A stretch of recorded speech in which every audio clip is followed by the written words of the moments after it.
Today we are going to talk about the verb that's fourth part of speech that we are going to discuss. So let's begin. Verb मैं आपको ये बता रहा था कि इसकी दो तीन फॉर्म्स हैं, एक ऑक्सिलरी और एक हेल्पिंग वर्ब का नाम आप सुनते रहे हैं, is are am was verb वगैरह। जब ये मेन या एक्शन वर्ब के साथ आते हैं, और कभी कभी वो एक्शन वर्ब नहीं होता बल्कि ये खुद होते हैं दरमियान में, और वो होता है वर्ब ऑफ बीइंग। मसलन he was a good person, वो एक अच्छा शख्स था। अब इज का जो वर्ड है ये उसके होने को, उसके बीइंग को डिस्कस कर रहा है। तो इसी तरह इज आर एम जो है ये वर्ब ऑफ बीइंग भी हैं और हेल्पिंग या एक्सिलरी वर्ब्स भी हैं, बट सबसे ज्यादा जो वर्ब की डिस्कशन होती है वो होती है एक्शन वर्ब की, जिसमें कोई काम होता है, जैसे कि गोइंग, ईटिंग, स्लीपिंग, ड्रिंकिंग, ये सारे काम है, दे आर ऑल एक्शन। सो हम जो मेन टॉपिक इस वक्त डिस्कस करने लगे हैं वर्ब इस पार्ट ऑफ स्पीच को, ये हम एक्शंस को डिस्कस करने लगे हैं।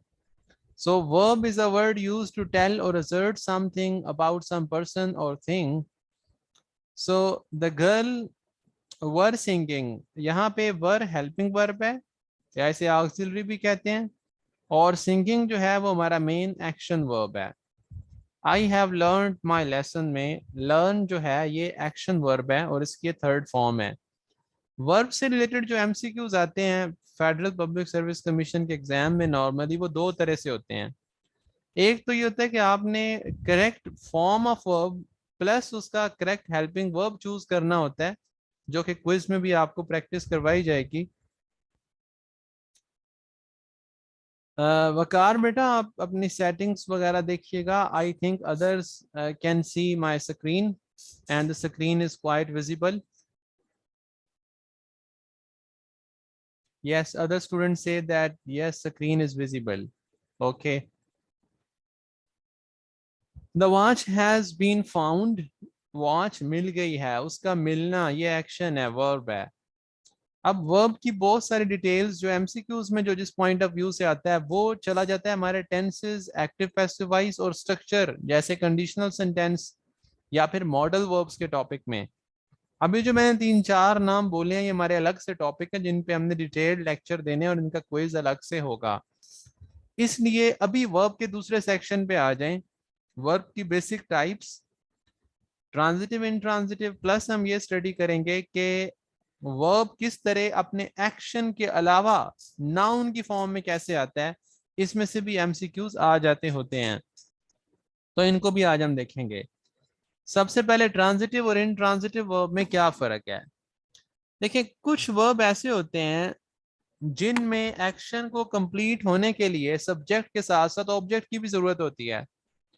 फॉर एग्जाम्पल आप कहते हैं कि खाना, खाने का एक्शन अगर आप माइंड में लाएं तो खाने का एक्शन कैसे कंप्लीट होता है। कोई शख्स तो होगा, कोई ह्यूमन बीइंग या कोई क्रिएचर जो खा रहा होगा। अच्छा, खाने के प्रोसेस में कोई चीज तो होगी जो आहिस्ता आहिस्ता कम हो रही होगी क्योंकि वो आपके अंदर जा रही है, आप वो खा रहे हैं। लाइक ईट एन एप्पल में एक ऑब्जेक्ट चाहिए, apple, bread, butter, mango, whatsoever you want to eat. कोई चीज चाहिए जिसको खाना है, लेकिन सोने के लिए आपने खुद ही सो जाना है। सब्जेक्ट और डूअर ऑफ एक्शन पे काम कंप्लीट हो जाता है, कोई ऑब्जेक्ट नहीं चाहिए। सोने का काम आपने करना है और आपके ऊपर ही एक्शन परफॉर्म होना है। स्माइल के लिए कोई ऑब्जेक्ट नहीं चाहिए, स्माइल का एक्शन परफॉर्म करने वाले भी आप ही हैं और ये एक्शन आपके ही होंठों पर परफॉर्म होना है। सो ट्रांजिटिव वर्ब वो होता है जो ट्रांजिट होता है, पास ओवर होता है टूवर्ड्स एन ऑब्जेक्ट। और इनट्रांजिटिव वर्ब वो होता है जिसको ऑब्जेक्ट की जरूरत नहीं होती, जहां पे कोई ऑब्जेक्ट इन्वॉल्व नहीं होता। अब ड्रिंक जो है ये ट्रांजिटिव वर्ब है या इनट्रांजिटिव, चैट में आप आंसर दे सकते हैं कि ड्रिंक जो है ये ट्रांजिटिव वर्ब है या intransitive. Yes please. Usman Zafar says it's transitive. Nafisa Almas says intransitive. Nafisa Almas, your answer is not correct. Mubashir, your answer is not correct. It's not intransitive. Drink का जो action है ये transitive है। देखें, इसको object चाहिए, जिसको object चाहिए होता है वो ट्रांजिटिव है। ड्रिंक करना है ना, पीना तो आपने है, बट पीने के प्रोसेस में कोई चीज तो है ना जो इन्वॉल्व होगी जिसको पीना है, कोई चीज ही ना हो एक्सटर्नल और आप पिए, क्या पिएंगे आप? कोई चीज ही नहीं है आपके पास पीने के लिए, तो आप क्या पिएंगे? विदाउट एन ऑब्जेक्ट ये एक्शन कंप्लीट नहीं होता ड्रिंक का, so drink is a transitive verb. All right, अब कुछ और एग्जांपल्स देखते हैं। अच्छा, इसी तरह स्टैंड बताएं, खड़े होना, स्टैंड, ही वाज स्टैंडिंग। अब क्या इसमें कोई ऑब्जेक्ट इन्वॉल्व है या नहीं? यस प्लीज, स्टैंड का जो वर्ब है ये ट्रांजिटिव है या intransitive? Iqra Waheed says intransitive and your answer is correct. Yes, stand, आपने खुद ही खड़े होना है, आपने खुद ही बैठना है, इसमें कोई ऑब्जेक्ट इन्वॉल्व नहीं है। अच्छा, आप कहेंगे कि कोई चेयर है जिस पे बैठना है, तो याद रखें चेयर को हो तो कुछ नहीं ना रहा, वो आपके एक्शन की प्लेस बता रही है कि उस किस चीज को ऑक्यूपाई कर रहे हैं आप। वो बैठने के प्रोसेस में इन्वॉल्व नहीं है जिस तरह सेब खाने के प्रोसेस में और पानी पीने के प्रोसेस में इन्वॉल्व है।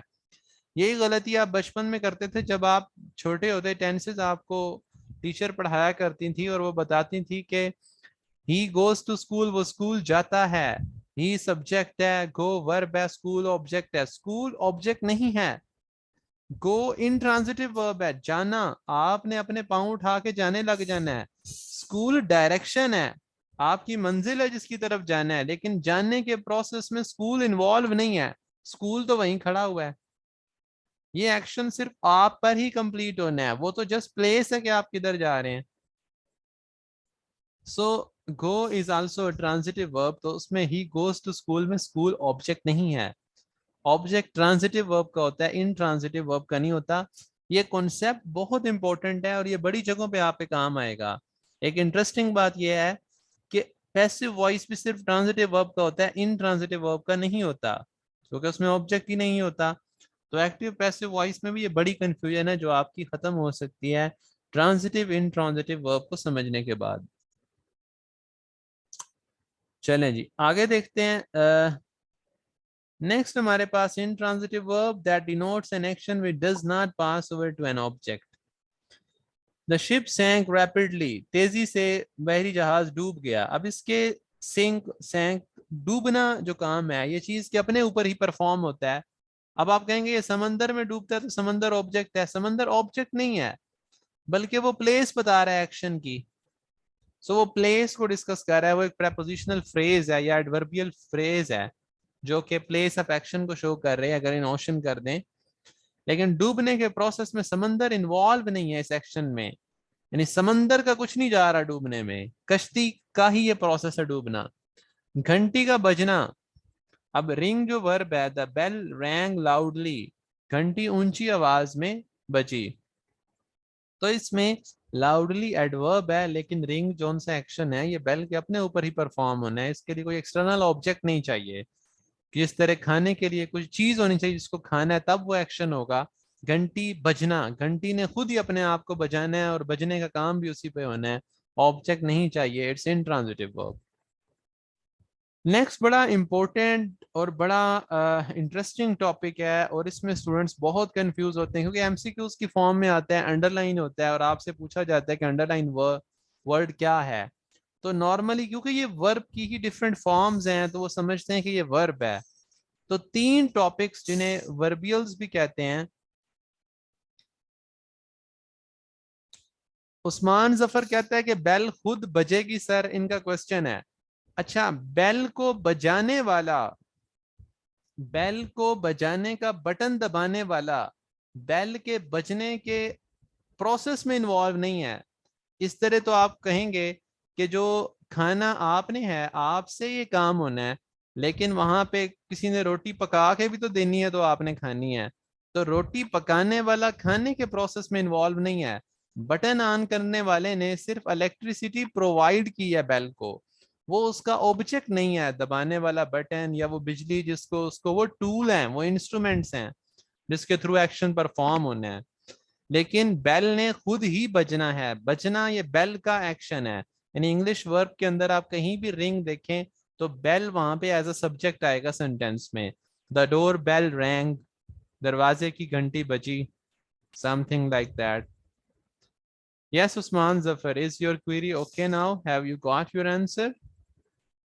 ट्रांजिटिव वर्ब और इनट्रांजिटिव ये थोड़ा क्रिएटिव टॉपिक है और न्यू वन है आपके लिए, इस पर थोड़ा प्रैक्टिस करेंगे तो अभी ये कॉन्सेप्ट और पिक होगा।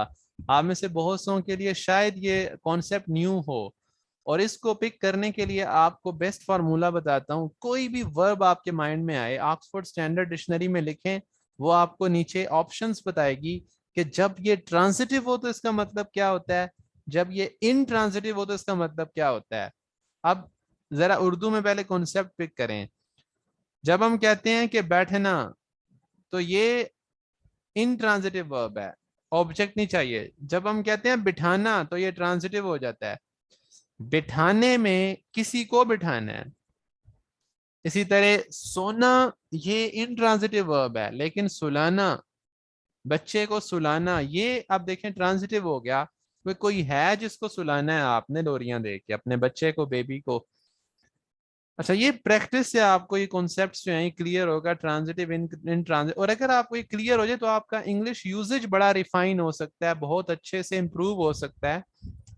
अगर आप इसको ट्रांजिटिव इन ट्रांजिटिव को समझने लग जाएं तो इंग्लिश यूजेज आपका बड़ा निखर सकता है, क्योंकि बड़ा खूबसूरत यूजेज है वर्ब को इन ट्रांजिटिव में कैसे यूज करना है और ट्रांजिटिव फॉर्म में कैसे यूज करना है।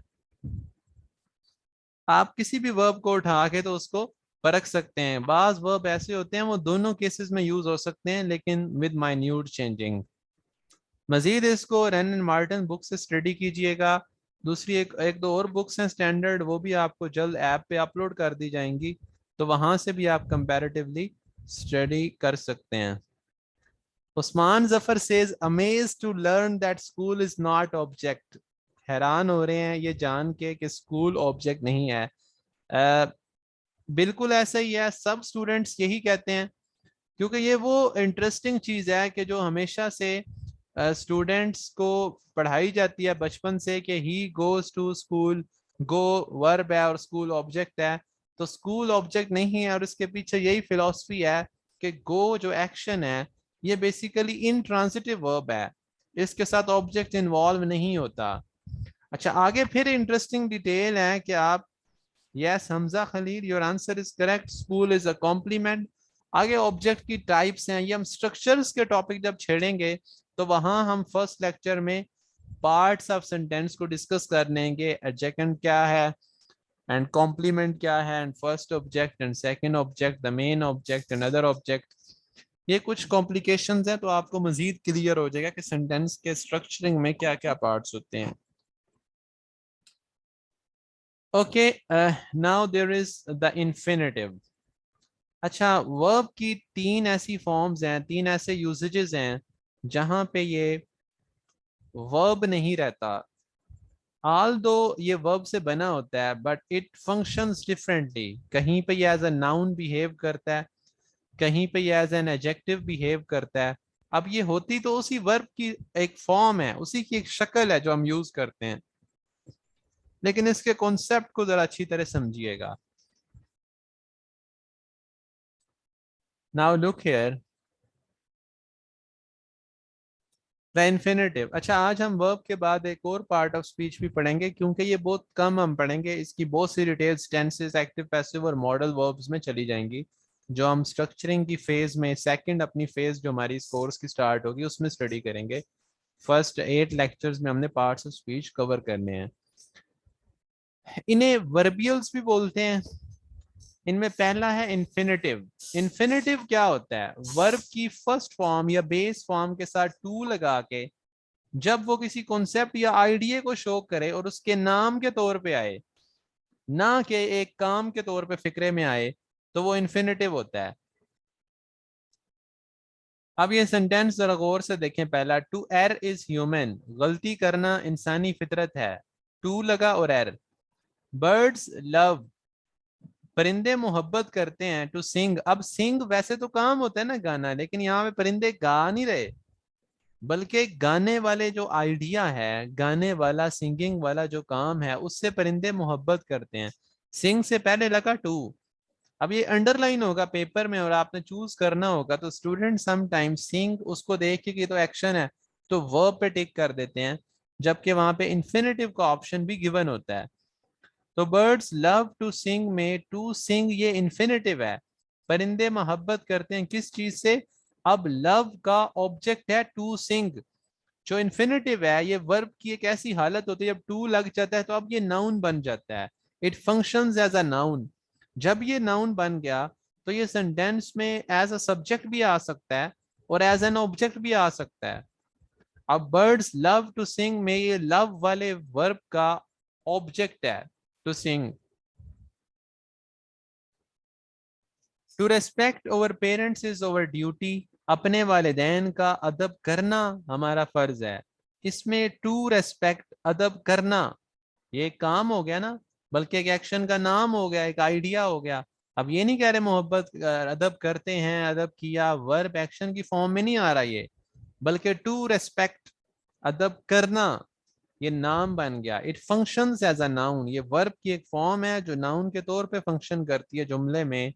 इसे इन्फिनेटिव बोलते हैं, वर्ब की बेस फॉर्म के साथ टू लग के जब नाउन बनता है। टू रेस्पेक्ट ओवर पेरेंट्स, अब इन्फिनेटिव ये वर्ब भी, इसमें वर्बियल क्वालिटी भी होती है और नाउन की भी, it works as a noun. लेकिन जिस तरह वर्ब का एक ऑब्जेक्ट होता है इस तरह इन्फिनेटिव का भी होता है। रिस्पेक्ट किसकी करनी है? आगे ओवर पेरेंट्स है, अपने वालिदैन की।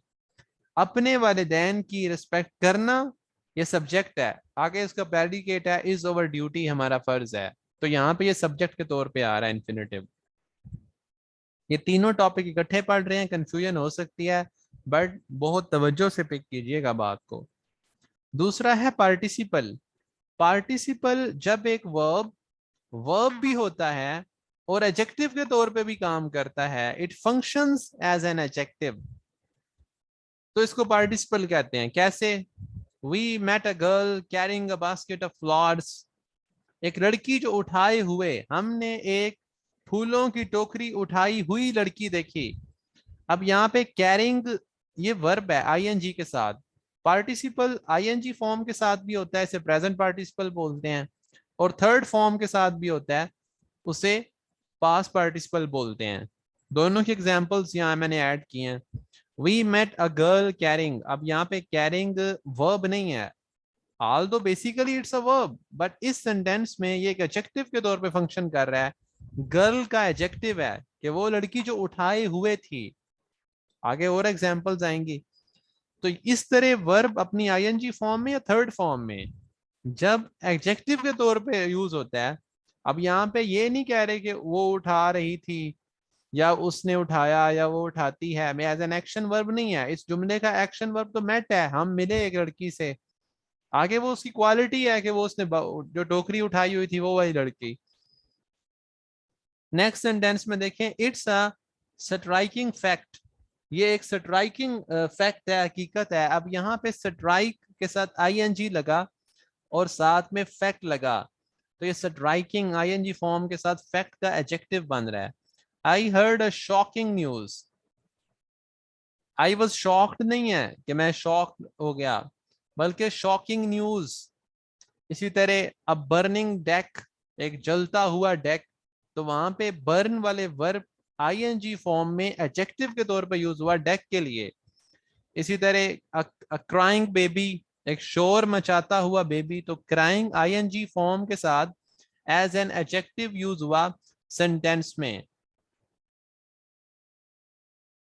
Now Pakistan is a developed country, अब यहाँ पे कंट्री के एडजेक्टिव के तौर पे डेवलप्ड काम कर रहा है। यस बेटा, शॉकिंग न्यूज क्वेश्चन किया एक स्टूडेंट ने, तस्लीम फलक सेज शॉकिंग एडजेक्टिव। यस बेटा, एडजेक्टिव का काम कर रहा है ये वर्ब इस फॉर्म में, लेकिन इसको आपने एडजेक्टिव की कैटेगरी में नहीं ऐड करना, ये पार्टिसिपल है जो टॉपिक इस वक्त हम पढ़ रहे हैं। जब वर्ब अपनी आईएनजी फॉर्म में या अपनी थर्ड फॉर्म में एज एन एडजेक्टिव फंक्शन करता है, एडजेक्टिव वाला काम करता है, एडजेक्टिव का रोल प्ले करता है नहीं एडजेक्टिव, है ये पार्टिसिपल। ये ग्रामर में एक अलग कैटेगरी बनाई गई है under the umbrella term of verb, यानी किसी भी स्टैंडर्ड ग्रामर की आप नेटिव बुक अगर स्टडी करें तो पार्ट्स ऑफ स्पीच में ये तीनों चीजें, इन्फिनेटिव, पार्टिसिपल एंड जेरेंड, ये तीनों वर्ब के अंडर आती हैं। लेकिन आपके पास अगर एग्जाम में ही आता है तो आपको ऑप्शन गिवन होगा पार्टिसिपल चूज करने का, तो आपने पार्टिसिपल को चूज करना है।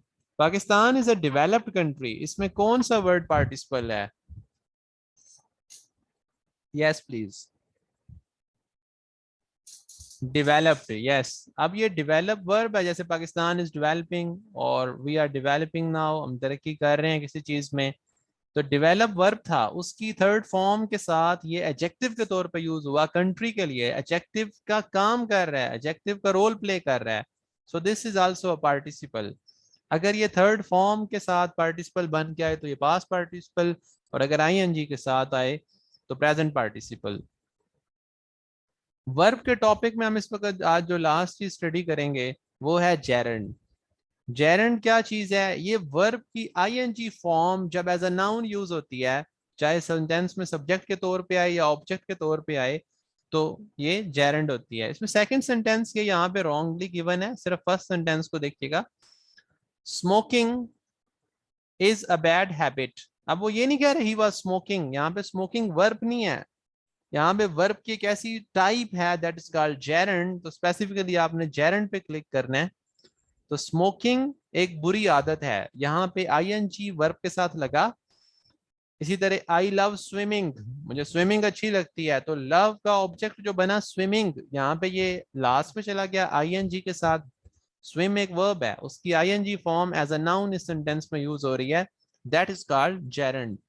जब as an adjective role play करे तो पार्टिसिपल, जब टू के साथ वर्ब की first form as a noun आए तो इन्फिनेटिव, और जब आईएनजी फॉर्म के साथ as a noun verb use हो तो जेरेंड। जेरेंड, इन्फिनेटिव और पार्टिसिपल वर्बियल्स, इनको अच्छी तरह देख लीजिएगा। कुछ ना समझ आए तो आप डिस्कस कर लीजिएगा। हमारा वर्ब के टॉपिक की मेन डिस्कशन कंप्लीट हुई यहाँ पे। इसकी फॉर्म्स और दीगर चीजें हम tenses, active passive voice and modal verbs में अलग से पढ़ेंगे। So you have 3 minutes break, and after that join the same link again to continue our next part of speech.